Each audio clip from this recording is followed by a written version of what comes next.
Hi everyone, so today we're going to look at a peephole card, and it's a fairly simple card but really attractive, and it has 4 turn back panels with a section in the middle which is recessed, and you can put anything inside it. Okay, so there is one sample.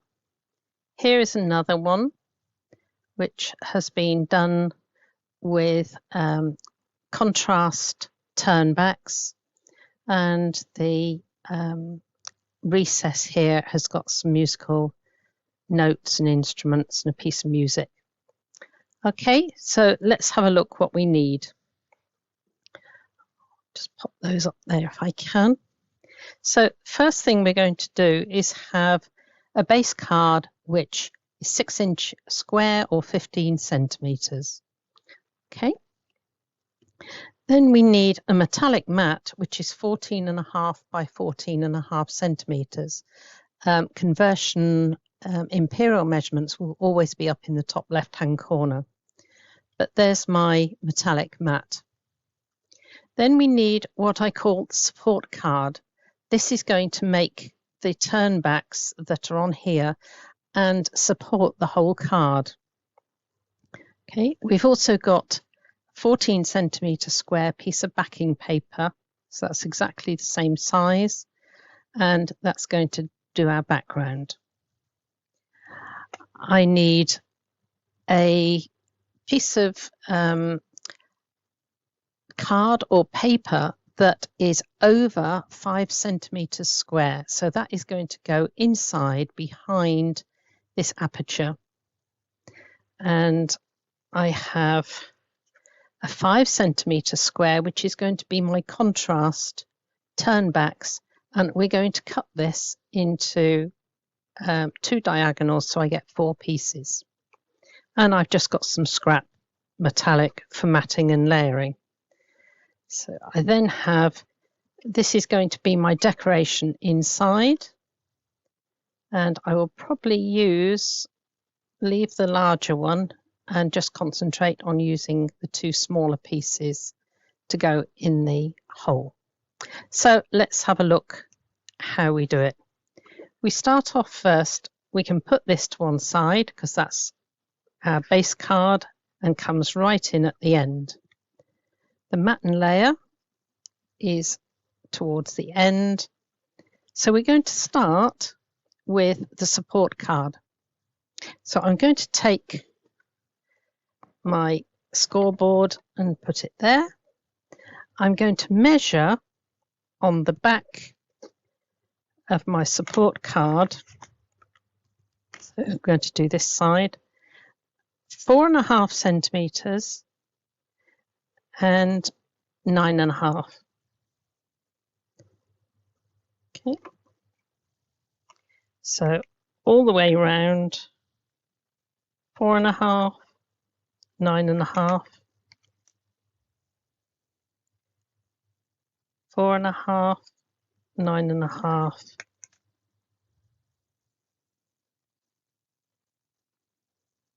4.5, 9.5, and I want to join all those lines across. Okay, this piece is going to be covered by the backing paper, so it doesn't matter I've written on the back. That's for your benefit. So there are our lines. Now that gives us, this is a 5 centimeter square. Okay, so I'm going to bring my scoreboard in, and I only want to score between those lines, those tram lines. So I'm going to score down from this top line to the next line. Turn it round. I know it was 4.5. So going along there. Right, next one. and the last one there. So if you can see, I have scored all the way around there. So put that away for now. I'm going to turn it round.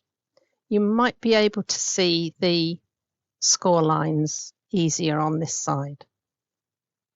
So I'm now going to take my craft knife and I'm going to cut the diagonals. Now, it's very easy to cut past the score lines. So I like to take my knife and just go across the score line, just on the corner. We want to make sure that we've cut across the score line as well. So now I can come in and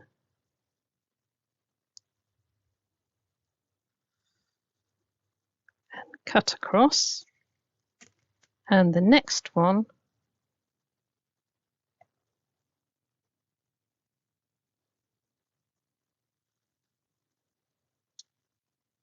when you get to the corner, you can actually feel it give, so you don't go too far. Now I now have 4 pieces.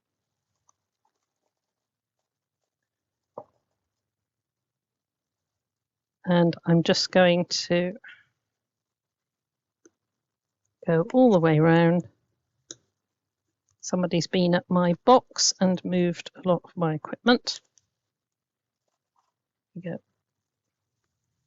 So we have all these bits turned back. Let's just open that one a fraction.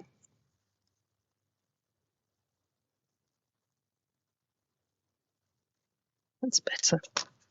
So there are my 4 turnbacks. Now we want to take this backing paper and we want to trim the backing paper so it will go over the top of this. Right, so I'm going to turn it over onto the back and I'm going to do exactly the same measurements. 4.5, 9.5, 4.5, 9.5, all the way round. And I'm going to do my pencil lines again.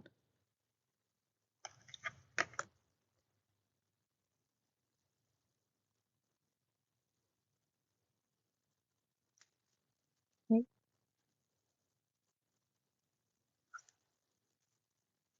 4.5.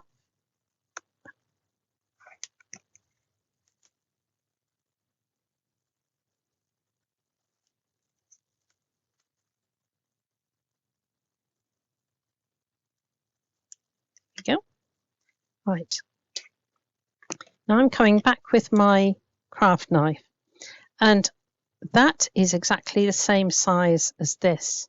So I want to cut on the outside of that line. So I'm going to go down. I want a tiny bit of give. I can always go back and trim a bit more. So let's see how this fits. Pop the little triangles through. And that is a tiny little bit tight. So I can just go back and just trim a tiny bit all the way around. You don't want it fitting very tight. Right, all the edges will be covered, so you don't have to be too particular. There we go. So I've just taken a smidgen around, place that over the top, pull all the little pieces, and that is fitting beautifully. Okay, so I'm going to fold those back and I'm going to take some wet glue, and I'm just going to stick this down. Right, wet glue gives me a little bit of wiggle room.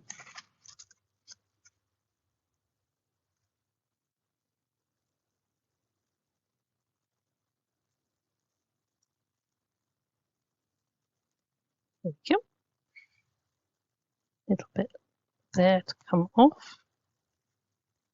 Right, so I line it up because these were exactly the same size, and then open out. Now I want to stick these pieces down. Okay, and for that I'm going to use some sticky dots. So I have some little sticky dots here. So if I place one behind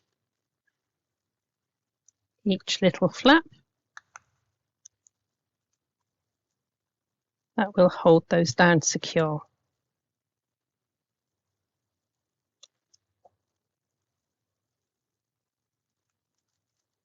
You can use sticky fixers if you want to, which will raise them up a fraction. There we go. Right, now we've got our 5cm piece here, which we want to cut diagonally twice. So it's up to you whether you want to do it with a knife, or I can do it on my trimmer, or you can use scissors, but I would suggest you rule a line first if you're doing it with scissors.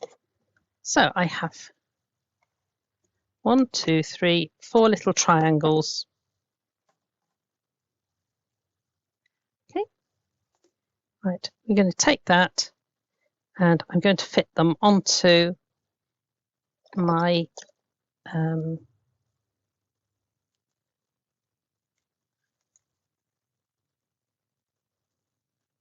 waist piece here. I like to show different forms of glue being used, just to encourage you that whatever you've got, use that. Don't go and buy a lot of fancy things that you don't need.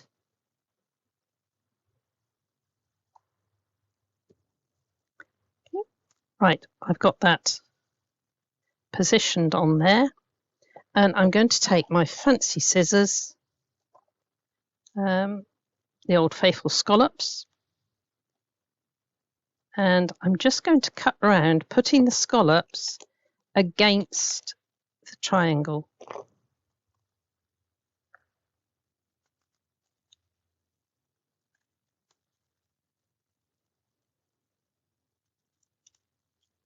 So there's one.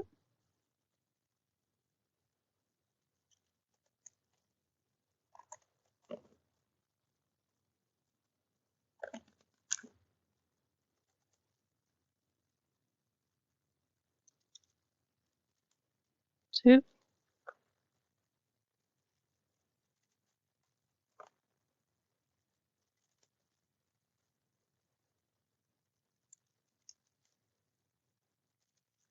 Three.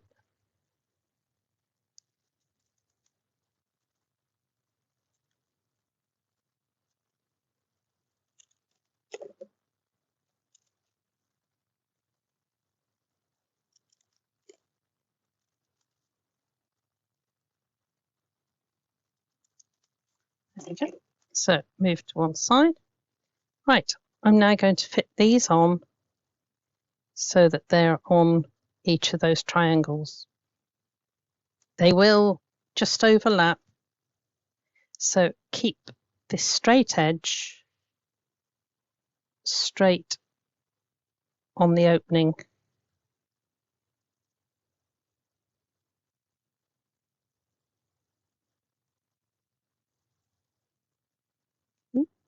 It is wet glue, so you have got time to adjust it.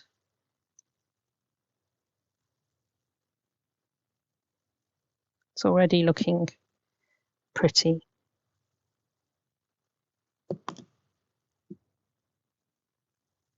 Last one goes in, and now we can just make sure that all the side pieces are in the right place.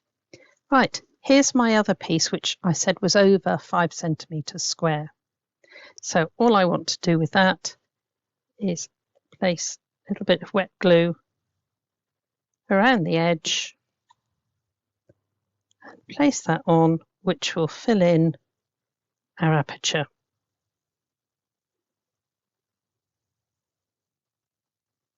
Okay.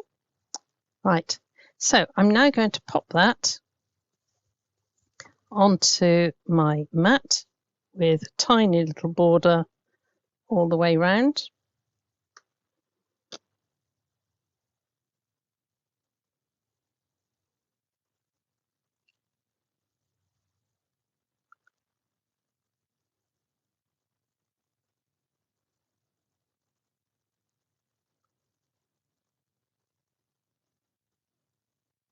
Make sure that is nice and level, and onto my base card.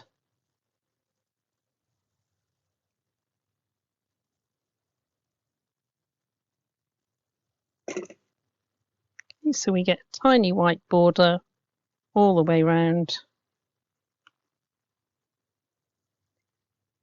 Just slide it into position. Right, now I've got these pieces of decoupage. So I was thinking of leaving this one. Yeah, it's a little bit too big. So I can use that on another card. So I'm going to take this smaller piece and I'm going to place it in, but I usually like to break some of the lines. So I'm just going to tuck that underneath so it's nice and firm, and I want this to cascade over there. Right, I'm then going to take some sticky fixers and apply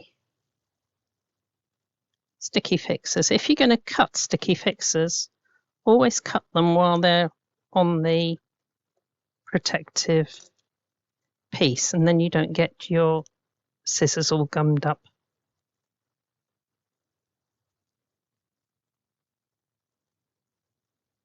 So there we have sticky fixers.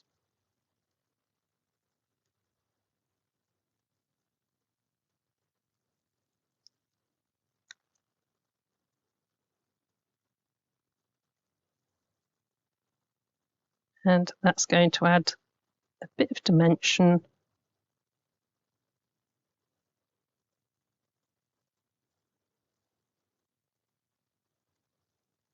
to my card.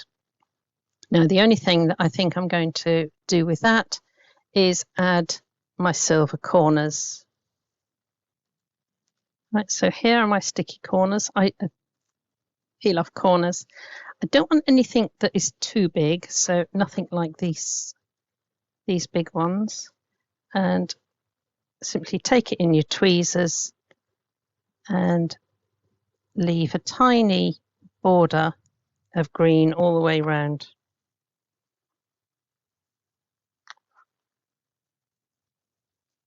Okay, using your tweezers, you know that your fingers are going to be out the way.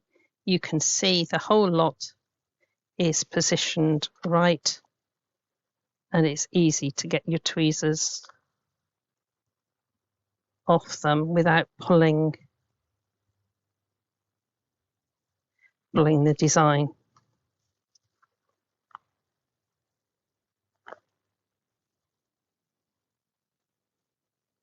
Okay, here's the last one. So there is our beautiful peephole card. This I will use for another day.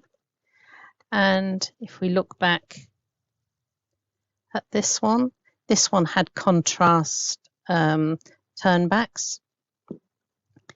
And this one, I've used the same backing paper. So the square that I took out of that, I have just cut into 4 and added some gold to back it.